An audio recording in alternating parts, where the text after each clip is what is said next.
Salut à toi pour cette nouvelle vidéo, je suis ravi de te retrouver. Le sujet de cette vidéo, c'est de faire un point sur les marchés financiers. Depuis la dernière fois que je t'en ai parlé juste au moment où la crise commençait, vers fin février. Je te mets en lien la vidéo. Et l'objectif ici, ça va être de faire le point, de voir ce qui a changé, de voir ce qui est nouveau, parce que j'ai beaucoup de personnes qui me posent cette question, mais qu'est-ce qui se passe sur les marchés, comment je peux me positionner? Peut-être que toi, à l'heure actuelle, ça t'intéresse pas plus que ça, ou peut-être que ça t'intéresse si tu me suis et que tu regardes toutes mes vidéos et que tu te poses la question de comment faire pour investir. Et je pense qu'avec cette vision des marchés, ça te permettra déjà de te donner les bonnes choses à faire avant de te lancer et de te poser les bonnes questions, surtout de te dire est-ce que c'est le bon moment, est-ce que je dois faire comme tout le monde, parce qu'on va voir que beaucoup de gens là se ruent sur les marchés. Donc voilà, je veux faire le point avec toi, on va voir ça tout de suite, mais avant toute chose, ce que je te propose, c'est de liker la vidéo, de t'abonner, de partager cette vidéo au plus grand nombre. Ça permettra à l'algorithme de YouTube de proposer cette chaîne à d'autres et donc de faire progresser forcément la chaîne, d'augmenter du coup aussi le nombre d'abonnés et de pouvoir t'apporter plus de valeur ajoutée pour les prochaines vidéos. Je te remercie et je te dis à tout de suite.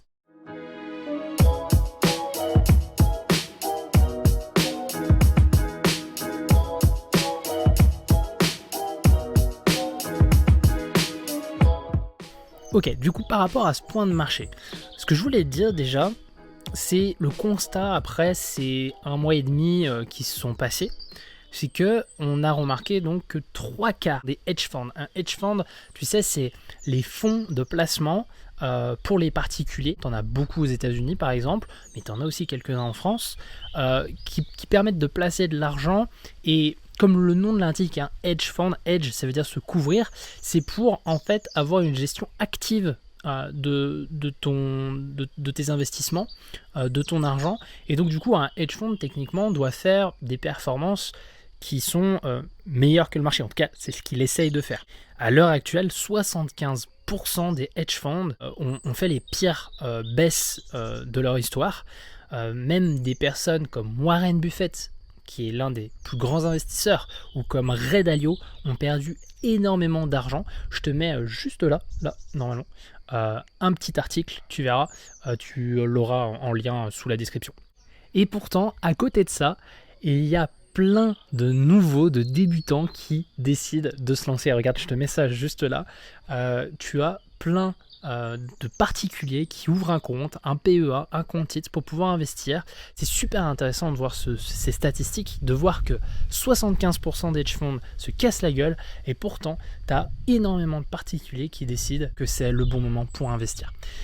Je trouve ça super intéressant parce que on voit encore un Warren Buffett, comme je te disais, c'est un investisseur qui est très très reconnu dans le métier, qui est en train de vendre certaines de ses actions, qui est en train de vendre certaines de ses lignes. Alors ça ne veut pas dire qu'il est perdant, mais qui est en train de faire de l'arbitrage sur son portefeuille. Et ça, c'est quand même intriguant de se dire qu'une personne comme lui vend alors que d'autres achètent. Mais je ne vais pas jeter la pierre à cet investisseur qui n'y connaît pas forcément grand chose. Moi je me mets à sa place et je me dis oui c'est vrai, j'y connais rien, mais je vois que j'ai 50% de baisse sur le marché des actions, enfin 35, 40, 50 pour certaines actions, en tout cas c'est le cas. Pourquoi je me mettrais pas sur ces positions là? Je ferais des très bons gains et ça devrait marcher. J'aimerais te faire un petit exemple juste ici. Je vais te mettre une action, je sais même pas encore laquelle je vais te mettre, mais je te mets une action et là je te mets un historique, c'est l'action pendant la crise des subprimes. On va essayer de prendre ça, ce qu'elle a fait au tout début de la crise. Et puis après, je vais te montrer le pourcentage de hausse qu'elle a fait. Ça, c'est ce qu'on appelle un rebond technique, ce pourcentage de hausse.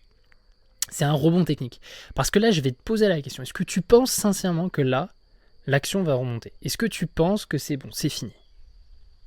Bon, tu t'en doutes? Non, sinon je ne te montrerai pas cet exemple. En fait, elle a perdu ça de plus. Tu vois, ça, c'est extrêmement intéressant.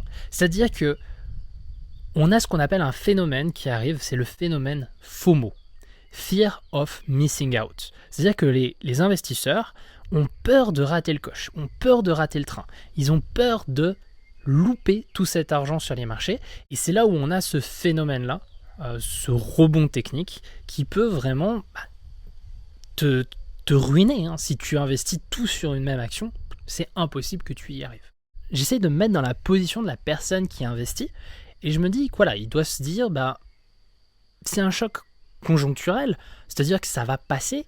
C'est après le confinement, on va certainement avoir un pic de consommation et tout va repartir comme avant, que le chômage de masse qu'on a à l'heure actuelle va disparaître. Je te rappelle les chiffres quand même du chômage. À l'heure actuelle, on est à 8 millions de chômage technique en France. On a moins 75% des jobs intérimaires en 2 semaines. C'est énorme.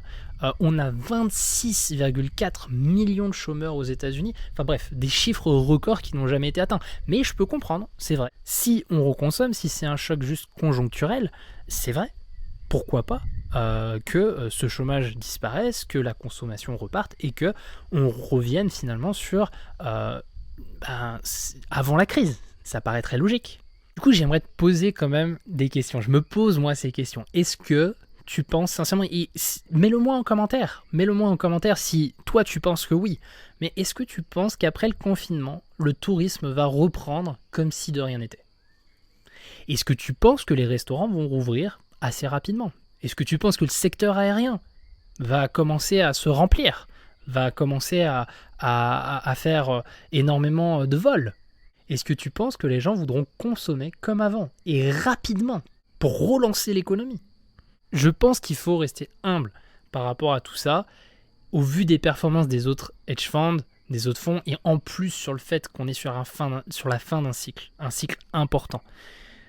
Je vais te faire une vidéo sur les cycles économiques, mais on est sur la fin d'un cycle. La dernière fois que ça s'est passé, c'était en 1929. Je te mets un graphique là du SP500, je te mets un graphique 2 semaines après, je te mets un graphique quelques années après. J'aimerais te rappeler que tout est possible en bourse, comme le dit Warren Buffett. On n'a pas encore vu les dégâts, on ne sait pas encore les conséquences du Covid-19. On ne sait pas comment l'économie va être impactée. On ne sait pas, on ne sait rien. On a une incertitude et l'incertitude devrait ne pas te précipiter sur le marché des actions. De mon point de vue, on ne devrait pas remonter comme ce qu'on voit à l'heure actuelle sur les marchés.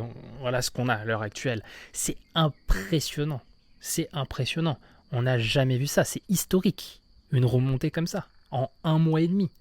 Et je me mouille vraiment en disant ça, moi je n'y crois pas. Je ne suis pas de ceux qui vont me dire que les marchés vont remonter sur leur plus haut historique et que tout va bien se passer. Mais, je me trompe peut-être.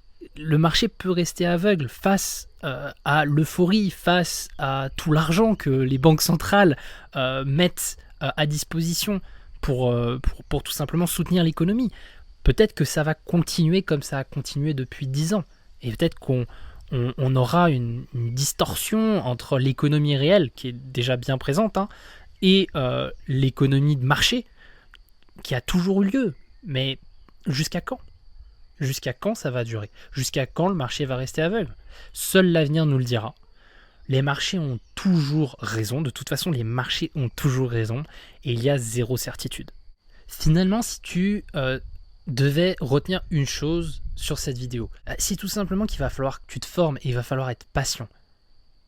Il va falloir attendre tranquillement qu'une opportunité se produise. Je tiens à te rassurer, la bourse ne va pas disparaître. Par contre, ton argent, ça peut être le cas si tu te lances à l'aveugle, un peu comme ces personnes qui ont ouvert leur compte ces derniers temps et qui, à mon avis, n'y connaissent pas grand-chose. Donc, forme-toi et patiente. Je te remercie de suivre ma chaîne. Je te laisse bien sûr mettre le pouce bleu, à t'abonner, à partager cette vidéo.